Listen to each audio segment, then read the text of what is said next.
Berada di ketinggian 1.600 meter di atas laut, Masjid Sunan Muria menjadi salah satu destinasi religi populer, terutama ketika Ramadan.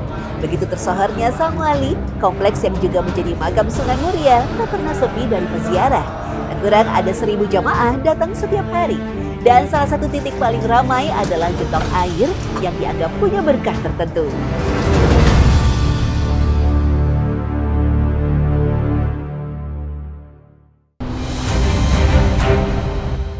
Berada di Desa Colo, Kecamatan Dawe, Kabupaten Kudus, Masjid Sunan Muria diperkirakan dibangun pada abad 16. Disebut-sebut sebelum menjadi bangunan sederhana seperti sekarang, masjid awalnya berdiri dengan struktur yang lebih megah. Tetapi justru karena sanjungan dan pujian dari orang-orang, bahkan Sunan Kudus, Sunan Muria memutuskan untuk membakar masjid dan menggantinya dengan tempat ibadah yang lebih sederhana. Dan sejak saat itu, bangunan ini dipertahankan sesuai aslinya meski beberapa kali mengalami renovasi. Seperti bagian mihrab yang terbilang unik, yakni menjorok ke dalam.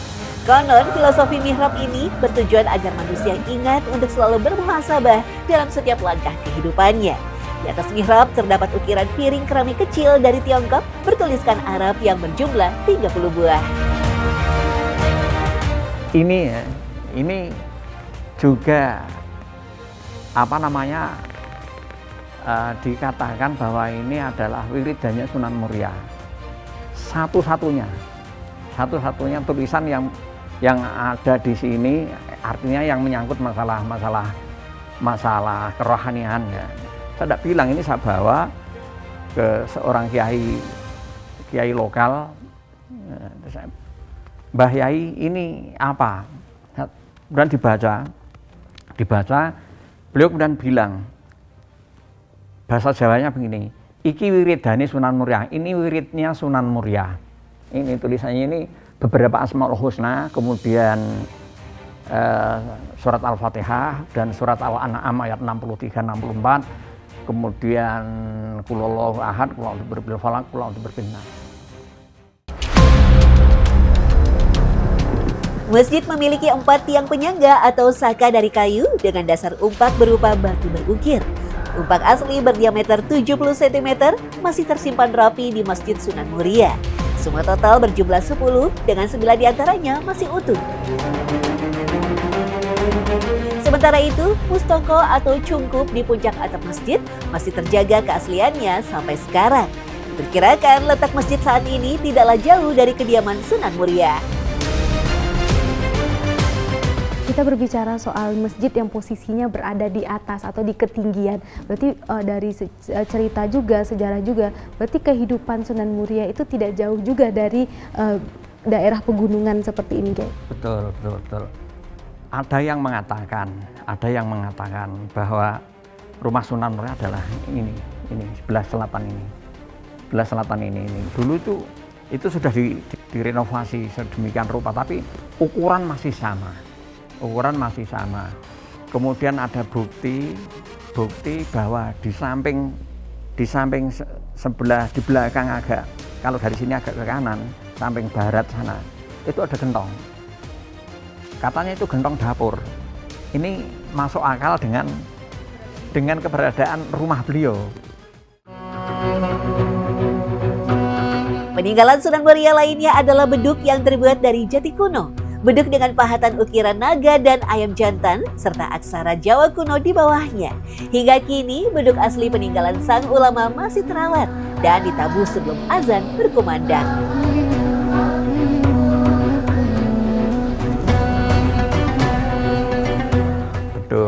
Kalau beduknya jelas beduk lama, tapi kalau untuk tiangnya, ini sekitar tahun 1000 sampai ke sini. Ini kan dulu kan yang mengirim itu kepala desa Gunung Wungkalpati.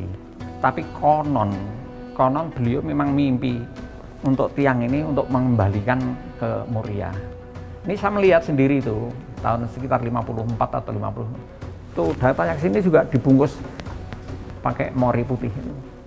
Naikkan truk. Kalau beduknya sudah lama. Nah, ini kenapa kita pagari beduk ini kulitnya ini diambilin orang. Selain jejak peninggalan sejarah yang unik dan istimewa, Sunan Muria juga meninggalkan tradisi yang hingga kini masih lestari, seperti Guyang Cekatan, upacara memandikan pelana kuda milik Sunan Muria yang telah berusia 14 tahun. Setiap hari Jumat Wage di bulan September, di mana memasuki musim kekeringan, Cekatak dimandikan di mata air Sendang Rejoso. Sisa pembersihannya lalu dipercikan ke warga, setelah itu dilanjutkan dengan pembacaan doa dan sholat istiqo. Berkat karomah sang wali, dulu ketika musim kering panjang melanda kawasan Colo, hujan mendadak turun setelah Guyang Cekatak. Ya betul, itu memang beliaunya, mungkin cara berjuangnya beliau di masyarakat desa Colo ini seperti itu. Ayo kita kumpul, dan seperti dilakukan hal-hal seperti ini ada kenyataannya gitu loh. Mungkin menjadi memang betul-betul turun hujan dan yang lain, karena dikatakan juga kita adalah sedekah belik dulunya itu gitu loh. Makanya sampai kalau kita pas Guyang Cekatak ini kan tradisinya itu kan termasuk ada dawet beras ya Pak. Memang dawet yang dari beras itu yang untuk sirat-siratan itu kan itu loh. Jadi memang tradisinya bukan hanya Guyang Cekatak ini enggak. Setelah kita Guyang Cekatak, habis itu kita sirat-siratan gitu, dengan masyarakat itu. Hujan gitu enggak. Dianya itu kan hanya gini aja. Ini kan hanya untuk pelantara. Dia baru berdoanya tetap mintanya kepada Allah. Tapi dengan hal seperti ini sudah dipercaya oleh masyarakat banyak, ya gimana lagi yang tidak kita lakukan gitu. Hingga kini, pelana kuda masih tersimpan rapi dan ditutupi kain putih. Bernama asli Raden Umar Said, Sunan Muria sendiri adalah putra pertama dari Sunan Kalijaga dan Dewi Saroh. Seperti ayahnya, Sunan Muria menyebarkan Islam dengan cara halus, yakni pendekatan seni dan budaya. Mulai dari mengajarkan keterampilan, sekaligus menyesuaikan diri dengan budaya setempat. Salah satunya adalah tembang sinom dan kinanti yang diciptakan sebagai sarana dakwah dalam menyebarkan ajaran Islam.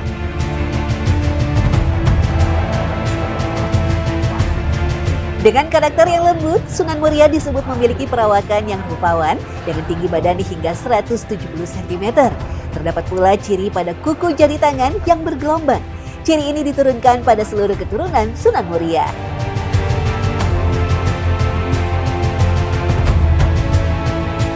Dan itu ciri-ciri itu terdapat juga di keturunan-keturunan ini.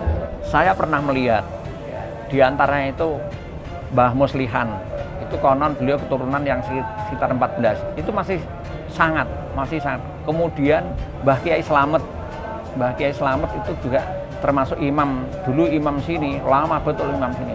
Itu kukunya sampai kuku kaki, kuku tangan, jari tangan itu memang bergelombang. Saya melihat kalau itu Mas.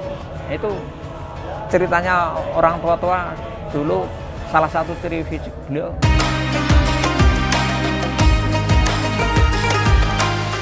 Salah satu pusat keramaian selain masjid adalah tempat wudhu Sunan Muria yang berupa gentong setinggi 1 meter. Air gentong ini dipercaya masyarakat memiliki keberkahan dan karomah luar biasa. Dari menjadi penyembuh sampai khasiat awet muda. Air yang berasal dari mata air pegunungan Muria ini konon tak pernah mengalami kekeringan dan mengalir sepanjang waktu. Setiap tanggal 1 Muharram, tradisi pembersihan gentong dilakukan.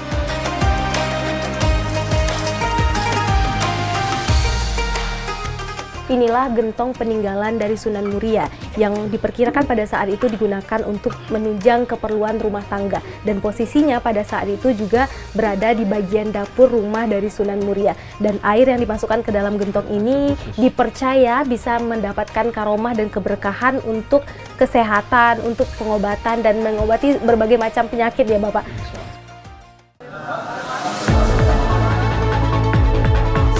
Dengan sasaran dakwah adalah para pedagang dan rakyat jelata di sekitar gunung, Sunan Muria memilih tempat ini karena merasa mereka tak pernah mendapat pengetahuan tentang Islam. Masjid di atas awan ini menjadi bukti, meski berada di ketinggian, Sunan Muria tak pernah melupakan tujuan dakwah.